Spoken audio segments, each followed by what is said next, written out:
la France. Qu'est-ce que la patrie? Est-ce un refuge heureux? Quelque molle oasis à notre goût orné, que par caprice un jour nous nous sommes donnés, où se parlent d'amour la terre et l'homme entre eux? Non, la patrie impose et n'offre pas ses nœuds. Elle est la terre en nous malgré nous incarnés, par l'immémorial et sévère hyménée d'une race et d'un chant qui se sont faits tous deux. De là vient qu'elle est sainte et cruellement chère, et que, s'il y pénètre une armée étrangère, cette vivante injure aux entrailles nous mord, comme si, dans l'horreur de quelque mauvais songe, chaque fois que sur elle un bataillon s'allonge, on se sentait hanté par l'hiver comme un mort.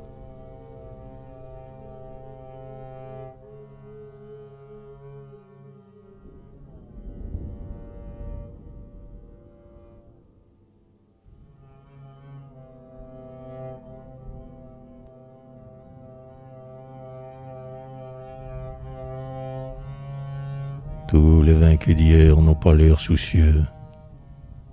J'en vois, ils me font peur, qui parlent de revanche. Avant que la patrie, encore pâle, étanche, tout le sang que ses fils devaient dépenser mieux. Je les vois, caressant leurs lèvres aux poils soyeux, des croix sur la poitrine et de l'or à la manche, le poing superbement appuyé sur la hanche, qui était comme autrefois les regards des beaux yeux. Ah, cela, je le sais, depuis que la frontière est, comme une blessure, ouverte tout entière, leurs généreux corps sont prêts à la couvrir. Mais quelle nuit d'études, ô braves, sont les vôtres! Ou seriez-vous trop fiers pour apprendre des autres à tuer aussi bien que vous savez mourir?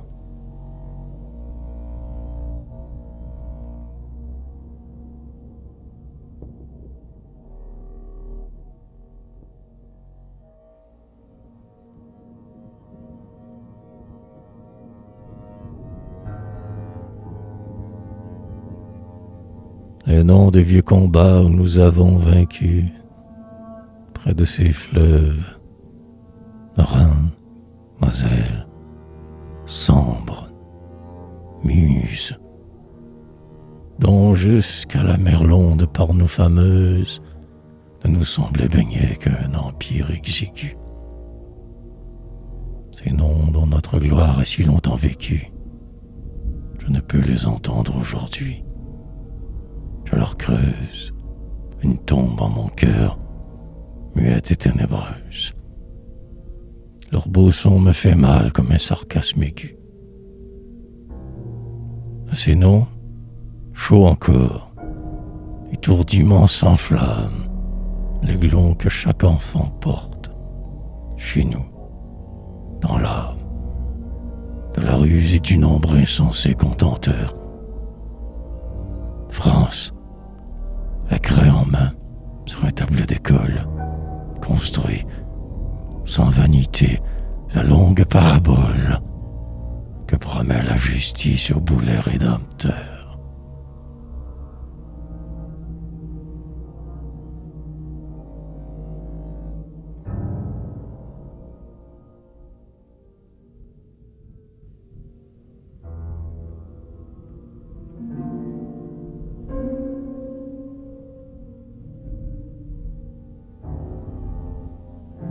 Les races à déchoir tardent plus qu'on ne croit.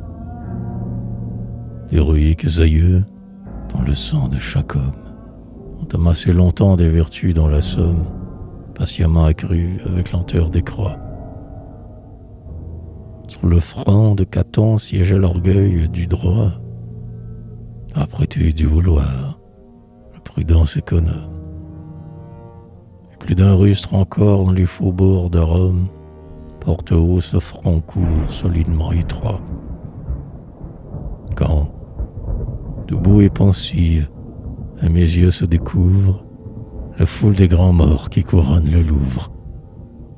J'y regrette, honteux, l'ancien peuple français. J'en pleure, la figure et l'âme disparaît. Et soudain je les trouve éparses dans les rues, sur les plus humbles fronts que je méconnaissais.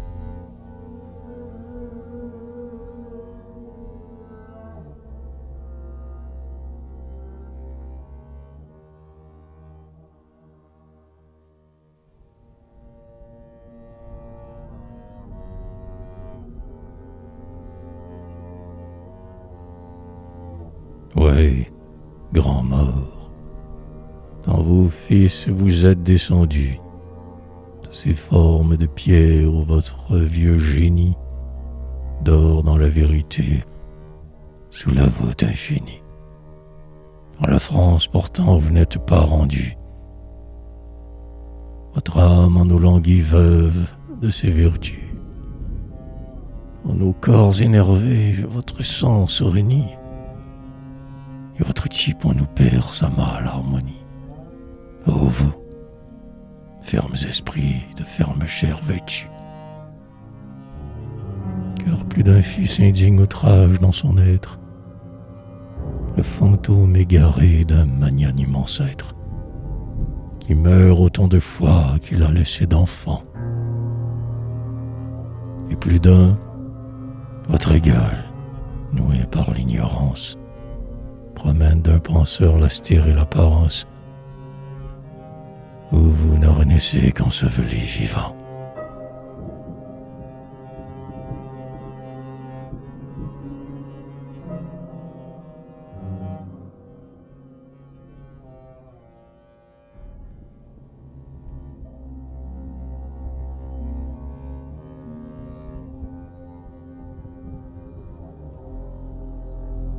Tout le peuple passe et marche et rêve en ces corps, qui vont dans l'ignorance et l'oubli de leurs âmes, vers rejetons sevrés des mûrissantes flammes, qui font jaillir la sève en richesse au dehors. Viennent les justes lois, mères des justes sorts, relever tant de fronts plus ténébreux qu'infâmes. Viennent les fortes mœurs, comme des puissants blâmes, dans les cœurs dégradés secouer leur remords. Et l'on verra surgir de ces tombes mouvantes la pensée et la force, à tout jamais vivantes, des grands hommes d'hier qui n'y sont qu'assoupis. Comme, entière toujours en dépit des années, l'immortelle vigueur des gerbes moissonnées passe, malgré l'hiver, en de nouveaux épis.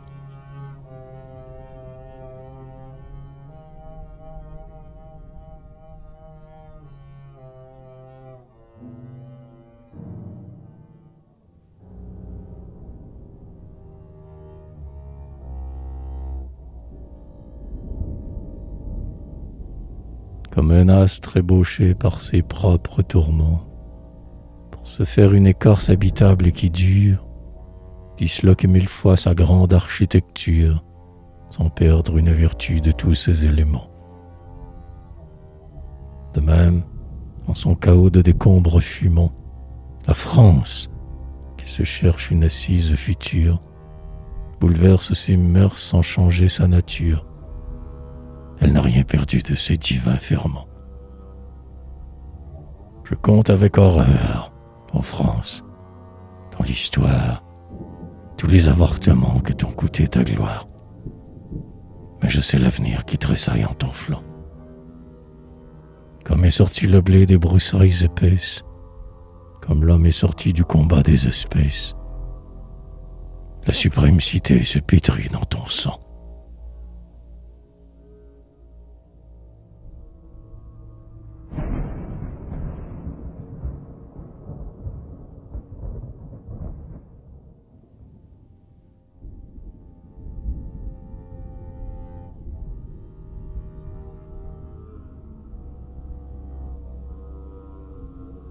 pourtant, s'il faut qu'un jour, à force de revers, ce peuple illustre porte, écrasé par un autre, le deuil des vérités dont il s'est fait l'apôtre et dont l'eau barrageuse éblouit l'univers. Si le monde, aveuglé d'homicides éclairs, fait sa gloire des pleurs qu'il arrache à la nôtre, eh bien, que sur la France il se rue se vautre. De son dernier soupir, elle emplira les airs. Imitant la revanche éternelle d'Athènes, dont l'âme, inaccessible au viol des capitaines, s'exhale vierge encore de ses marbres épars. Et chacun baisera, pour y puiser l'exemple, le beau offrande à la morte, ou, comme offrande d'un temple, l'homme a gravé ses droits sous le laurier des arts.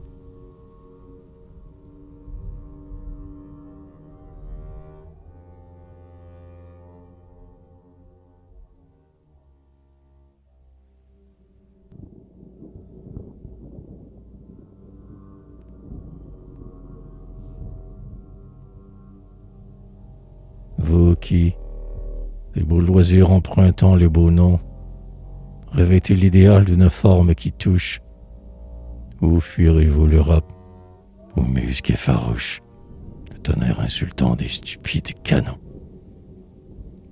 Vous ne porterez pas vos fiers et frêles dons au peuple d'outre-mer dédaigné de leur souche, partout la baïatique a déserté la bouche.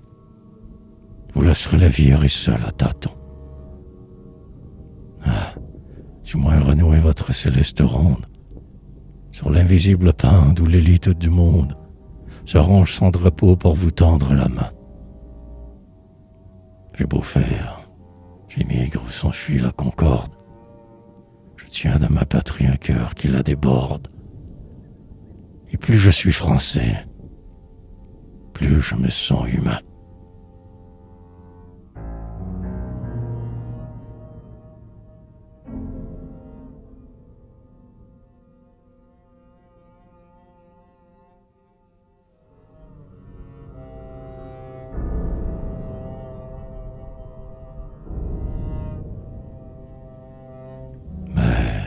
Hélas, en montant, je vois les morts en bas, qui dit la fixité de leur froide prunelle, l'oubli supérieur dans la paix éternelle, ou l'appel immuable d'éternel combat.